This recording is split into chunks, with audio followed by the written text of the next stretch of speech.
Hello दोस्तों, नमस्कार। आज की इस वीडियो के माध्यम से आपको बतलाएंगे सहजन की उन्नत खेती।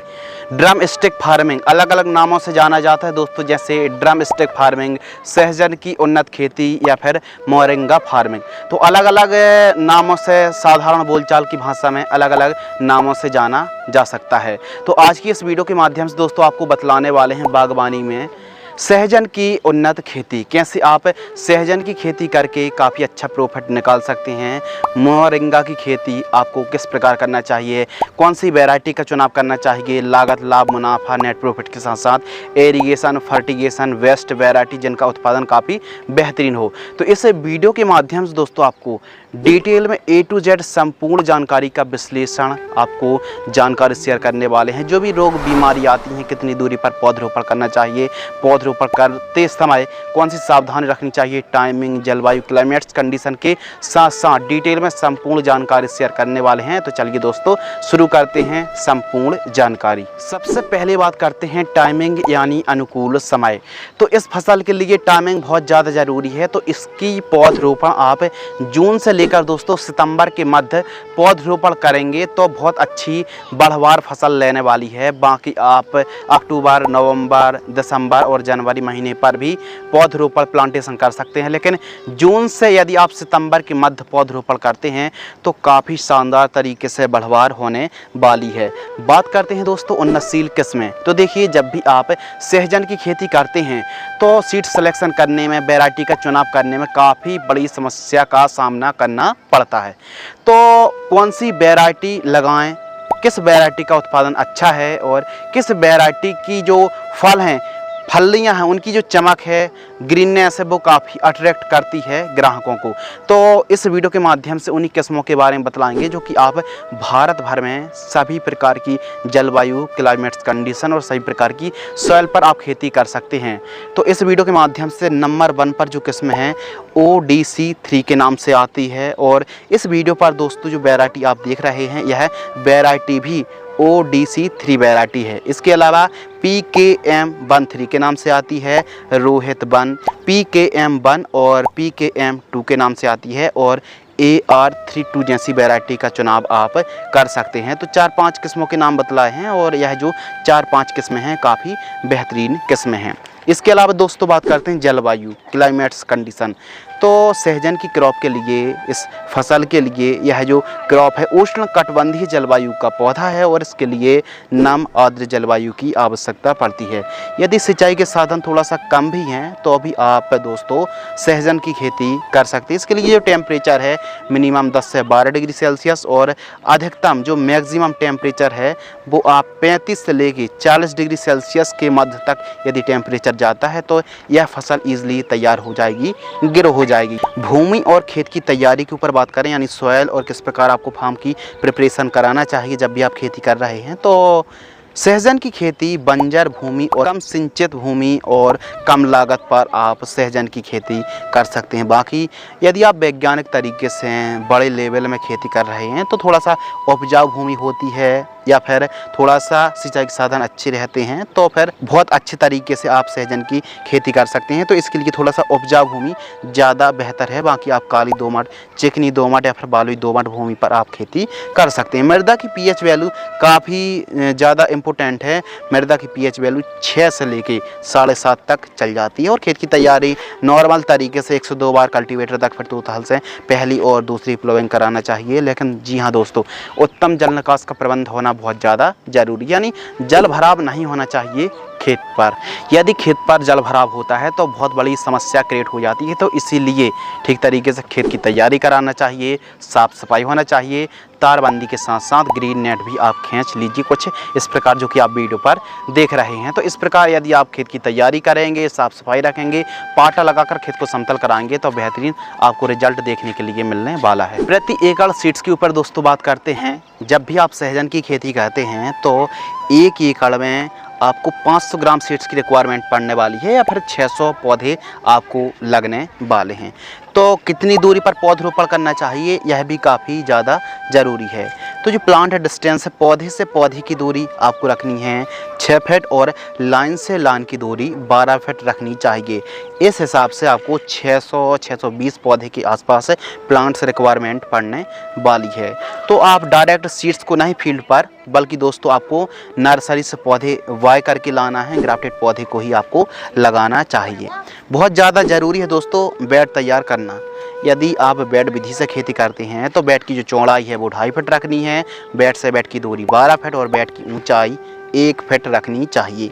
अब बेड बनाने से क्या फ़ायदा होता है, जड़ों का अच्छा विकास होता है और खाद देने में आसानी होती है, जल भराव की समस्या नहीं आती है और बहुत अच्छे तरीके से फसल स्वस्थ बढ़वा लेती है। इसके अलावा जब आप बेड तैयार करा रहे हों, पौधरोपण कर रहे हों, तो सबसे ज़्यादा ज़रूरी होती है दोस्तों basal dose primary nutrient, primary खाद।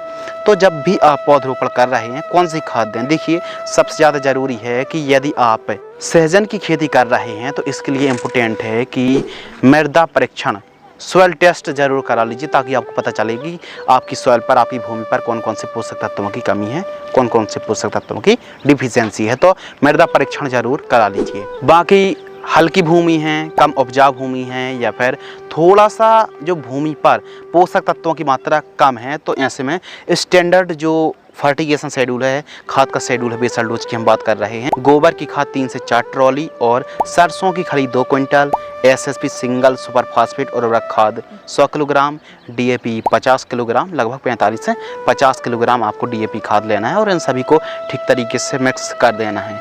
और जब भी आप इनको मिक्स करते हैं तो इनको प्रति एकड़ की दर से देना है। 1 एकड़ में आपको इन सभी खादों को मिक्स करके प्रयोग करना चाहिए। और जानकारी प्रति एकड़ की दर से शेयर कर रहा है। 1 एकड़ में 43,560 स्क्वायर फीट होते हैं, तो इस हिसाब से बुआई के समय आपको खाद प्रयोग करना चाहिए। अब दोस्तों बात करते हैं प्लांटेशन। तो किस प्रकार प्लांटेशन करना है, देखिए प्लांट्स आप नर्सरी से भी खरीद सकते हैं और प्लास्टिक प्रोट्रे में भी पौधे आप तैयार कर सकते हैं। तो मात्र 40-45 दिन में हमारी नर्सरी तैयार हो जाती, ज़्यादा समस्या नहीं आती है। तो पौधरोपण करने के लिए आपको लगभग 2 बाई 2 का गड्ढा खोदना है, 2 फीट चौड़ा, 2 फीट गहरा। इसके अलावा आपको सिंचाई करनी है ठीक तरीके से। जो हमने खादों के नाम बतलाए हैं उन खादों को आप 1 एकड़ में प्रयोग कर सकते हैं। उसके बाद एक एक पौधे की पौधरोपण करें, सिंचाई करें, पौधा कमज़ोर ना पड़े तो इरिगेशन पर प्रॉपर ध्यान रखना चाहिए। प्लांटेशन के बाद सिंचाई के ऊपर दोस्तों बात करते हैं तो फ्लड इरिगेशन से 15-15 दिनों के अंतराल पर सिंचाई करें। ड्रिप इरिगेशन से यदि आप सिंचाई कर रहे हैं, ड्रिप इरिगेशन से खेती कर रहे हैं, तो 20 mm बटन वाली ड्रिप को आप लगा सकते हैं और 4 से 5 दिनों के अंतराल पर आवश्यकता अनुसार सिंचाई करनी पड़ेगी और कम सिंचाई की ही आवश्यकता होती है। वीट कंट्रोल के ऊपर दोस्तों बात करते हैं तो जब भी आप सहजन की खेती करते हैं तो इसके लिए बहुत ज़्यादा ज़रूरी है दोस्तों निराई गुड़ाई वीट कंट्रोल। जितनी ज़्यादा आप साफ सफाई रखेंगे उतनी ही स्वस्थ फसल तैयार होने वाली है। तो इसके लिए प्रॉपर निराई गुड़ाई करें। पहली निराई गुड़ाई 30-35 दिन की फसल होती है, दूसरी निराई गुड़ाई 1-2 मंथ के आसपास की फसल होती है। तो इस हिसाब से आवश्यकता अनुसार हमको सिंचाई भी करनी चाहिए और खरपतवार को कंट्रोल करने के लिए निराई गुड़ाई प्रॉपर करानी चाहिए। अब स्टार्टिंग पर दोस्तों आप एक काम कर सकते हैं, हरी सब्जियों की इंटर क्रॉपिंग भी कर सकते हैं, जैसे धनिया है, मेथी, पालक, पत्ता गोभी, फूल गोभी, मैरीगोल्ड, टमाटर, मिर्च, शिमला, बीन्स, भिंडी, बरबटी। इसके अलावा मूली को ग्रो कर सकते हैं, कंद वर्गीय फसलों को भी आप ग्रो कर सकते हैं। तो ये तो बात हो गई दोस्तों इंटर क्रॉपिंग की। अब बात करते हैं अगले टॉपिक की, उत्पादन। यदि आप इस विधि से खेती करते हैं तो 1 एकड़ में जो उत्पादन है 150 से 160 क्विंटल के आसपास कम से कम उत्पादन देखने के लिए मिलता है। बाजार भाव 20 रुपये से लेके 60 रुपये के मध्य हमारे किसान भाइयों को रेट मिलता है प्रति किलोग्राम। इसके अलावा लागत के ऊपर दोस्तों बात करते हैं तो 1 एकड़ में जो लागत लगेगी वो ये मान लीजिए स्टार्टिंग पर आपको 50,000 से लेकर 80,000 रुपये तक लागत लग जाती है। लाइफ साइकिल के ऊपर दोस्तों बात करते हैं तो लाइफ साइकिल जानने से पहले हम जानते हैं कि प्रथम तोड़ाई के लिए फसल कब तैयार हो जाती है। तो यदि हम पौधे को ट्रांसप्लांट करते हैं, पौधरोपण करते हैं, तो 1 साल में पौधा तैयार हो जाता है और 1 साल में आप अधिकतम 2 बार हार्वेस्टिंग ले सकते हैं। और यह जो फसल है लगभग 10-12 साल, कम से कम दोस्तों 10-12 साल चल जाती है, इससे भी ऊपर चलने वाली है, क्योंकि यह एक बागबानी है और इससे लंबे समय तक आप ज़्यादा लागत ना लगाकर अधिकतम मुनाफा आप इस फसल से निकाल सकते हैं।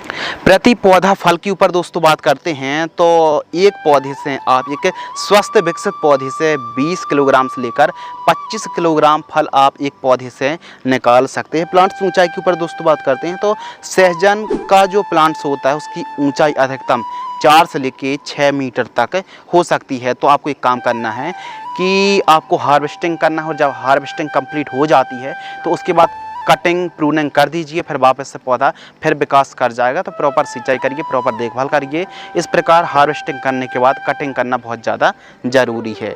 इसके अलावा बात करते हैं स्प्रे शेड्यूल।